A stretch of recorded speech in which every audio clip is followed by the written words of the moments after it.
আসসালামু আলাইকুম। নতুন আরও একটি ভিডিওতে আপনাদের সবাইকে স্বাগতম। যদি আমার ভিডিওটি ভালো লাগে তাহলে একটা লাইক, কমেন্ট অ্যান্ড শেয়ার করে পাশে থাকবেন।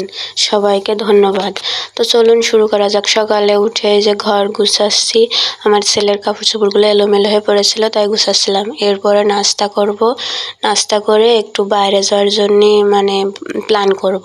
বাইরে বলতে আমার নানু বাসায় যাবো। এই যে তারপর খাবার দাবার শেষ করে রেডি হয়ে আমি, আমার আম্মু আর আমার ছেলে চলে যাচ্ছে আমার নানুর বাসায়। নানুর বাসায় আজকে একটু কাজ আছে আমার আম্মুর, এবং আমারও একটু কাজ আছে। আমার কাজ বলতে খাওয়া দাওয়া আমার কাজ, আর আমার আম্মুর সিরিয়াসলি কাজ আছে।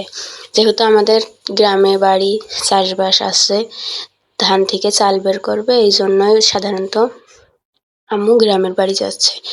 তো আমাদের এইখান থেকে বের হয়ে এসে যে একটা নদী পড়ে, তো নদীর মাঝে আমি একটু দেখছিলাম যে কত সুন্দর দেখা যাচ্ছে, কচুরিপানাগুলো সব চারিদিকে ভেসে ভেসে রয়েছে। তো দৃশ্যটা ভালোই লাগলো। এরপরে ভ্যানের জন্য অপেক্ষা করছিলাম। একটা ভ্যান আসলো। ভ্যানওয়ালা মামা আমাদের দেখে দাঁড়ালো এবং আমরা ভ্যানে ওঠার জন্য উঠে পড়লাম।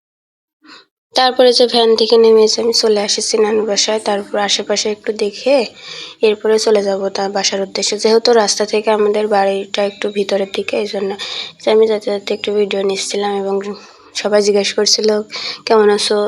কথা বলতে বলতে যাচ্ছিলাম। সবাই যেমন গ্রামের বাড়ি যেমন হয় আর কি, রাস্তা থেকে ভিতরের দিকে বাড়ি যেতে অনেকগুলো বাড়ি পড়ে, এই সবাই একটু বের হয়ে আসছিল এবং বলছিল কেমন আছো, সবার সাথে একটু কথা টথা বলছিলাম।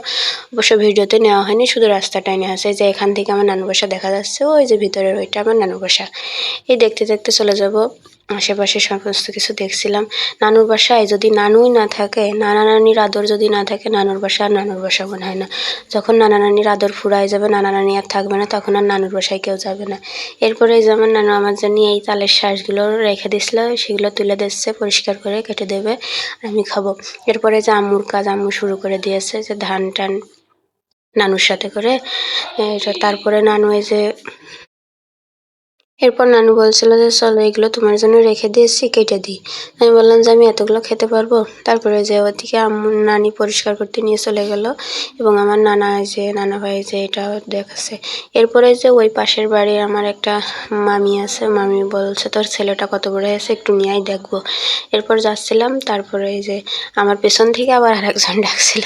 গ্রামে গেলে সবাই একটু ডাকাডাকি করে না, অনেকদিন পরে যেহেতু আবার বাবু নিয়ে গেছি, এই জন্য সবাই ডাকছিল দেখার জন্য, বাবুকে দেখার জন্য। তারপর খাবার দাবার শেষ করে এই যে যেটা খেতে আমার মেন যাওয়া। ভিডিওটা এই পর্যন্তই। ধন্যবাদ সবাইকে। কার নানুর বাসা কেমন মজা হয়, কোথায় কোন গ্রামে নানুর বাসা, সবাই কমেন্টস করে জানিয়ে যেন, এবং ভিডিওটা কেমন লাগলো তাও জানিয়েন। ধন্যবাদ সবাইকে।